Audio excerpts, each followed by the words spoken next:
Burensis, balik lagi dengan saya Agang Raditya, dan di video kali ini saya akan kasih tips cara membeli sepeda bekas. Menarik banget ini.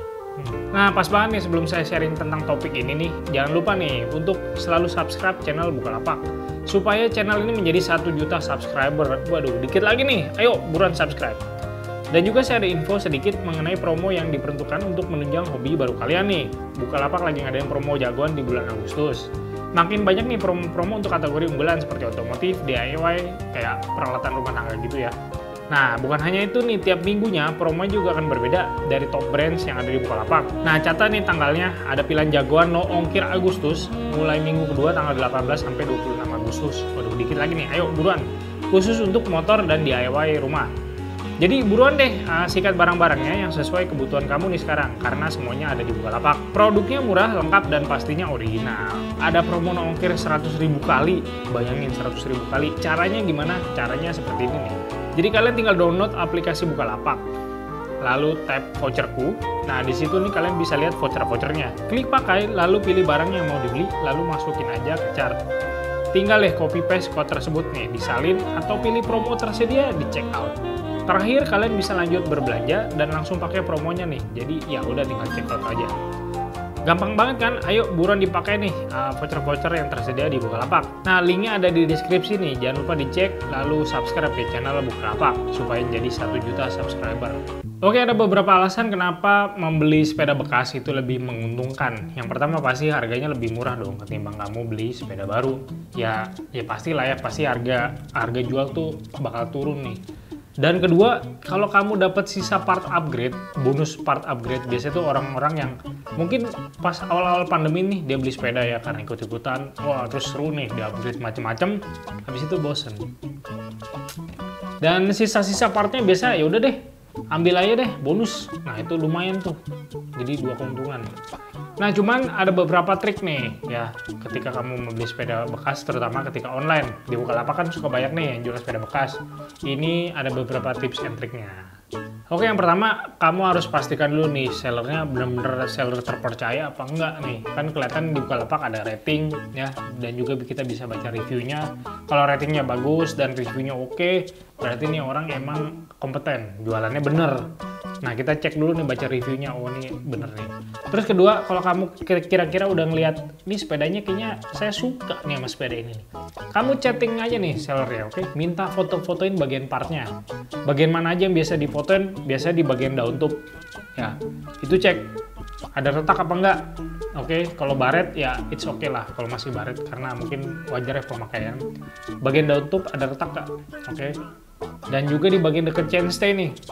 Nah di bagian sini nih biasanya suka banyak lecet ya kalau misalnya sepeda mountain bike dipakai blusukan dan di trek yang berlumpur, itu bagian sini emang suka lecet dan nggak masalah lah, karena wajar itu pemakaian. Dan juga di bagian pinggir-pinggiran nih, kalau dia dipakai untuk loadingan sepeda ya, itu kadang suka ada lecet juga, diminta dikasih tahu.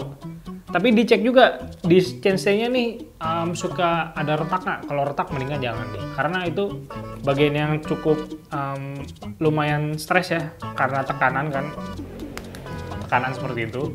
Oke, itu dicek, minta fotoin. Nah kalau bagian-bagian yang itu udah oke, masuk ke bagian lain. Kalau kamu beli full bike, di bagian hubnya apakah goyang ya seperti itu, atau di bagian bottom bracketnya apakah udah aus, itu mending ditanyain dulu. Kalau sellernya jujur, biasanya dia bakal ngomong oh ini masih oke atau enggak, seperti itu, oke oblak apa enggak. Itu kalau kamu beli online. Oke, saya saranin sih memang kayak beli di Bukalapak ya, karena kan lebih ada apa ya, terpercaya gitu ya, dan kita bisa komplain kalau misalnya nggak oke barangnya. Nah kalau misalnya kamu ngeliat beli online di tempat lain, contoh misalnya kayak di Instagram gitu, itu kadang suka banyak penipuan yang harganya murah ya segala macam deh, yang nggak wajar, itu mendingan jangan deh. Oke. Nah kalau kamu misalnya pengen beli offline atau cara COD, nggak apa-apa.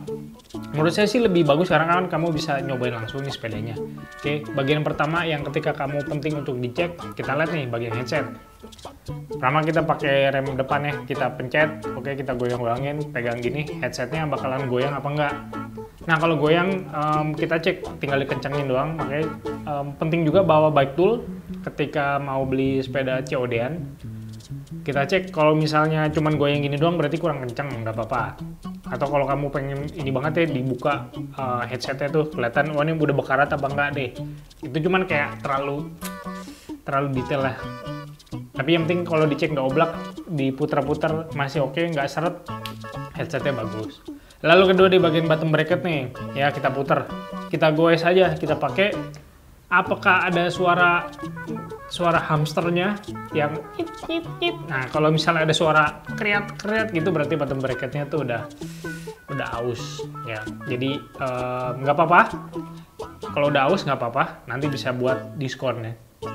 Lalu di bagian belakang nih, oke kita cek RD-nya. Apakah goyang, apa enggak, bagian case-nya apakah bengkok apa enggak. Lalu kita putar ya. Terus kita lihat bagian rimnya nih bakalan oblak apa enggak, goyang-goyang. Oke, kalau misalnya mulus nggak goyang-goyang ini berarti bagus.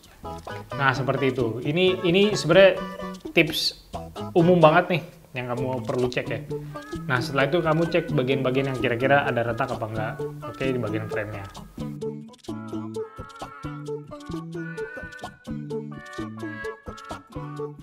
Nah, ketika udah selesai, kamu udah inspeksi semua, oke, udah dicoba juga. Nah, tinggal udah deh, deal-dealan nih sama sellernya. Jadi semakin banyak yang rusak, kayak bunyi-bunyi tadi tuh bisa dinego lah. Nah, kira-kira itu nih inspeksi ketika kamu mau beli sepeda bekas. Oke, bagian-bagian mana yang perlu dicek dan dilihat. Nah, kalau mostly sih harusnya sih oke kalau dia pakainya nggak begajulan gitu. Biasanya kalau sepeda-sepeda kayak cuma dipakai keliling komplek, mostly masih bagus lah ya. Nggak banyak yang, kecuali kalau kayak sepeda mountain bike yang udah biasa dipakai downhill, mountain segala macam, itu diceknya tuh harus lebih detail lagi tuh. Oke, terima kasih Sobat Upgrade. Kira-kira itu tips ketika mau beli sepeda bekas ya. Jadi bisa dijadiin panduan. Dan ya, semoga bermanfaat. Sampai jumpa.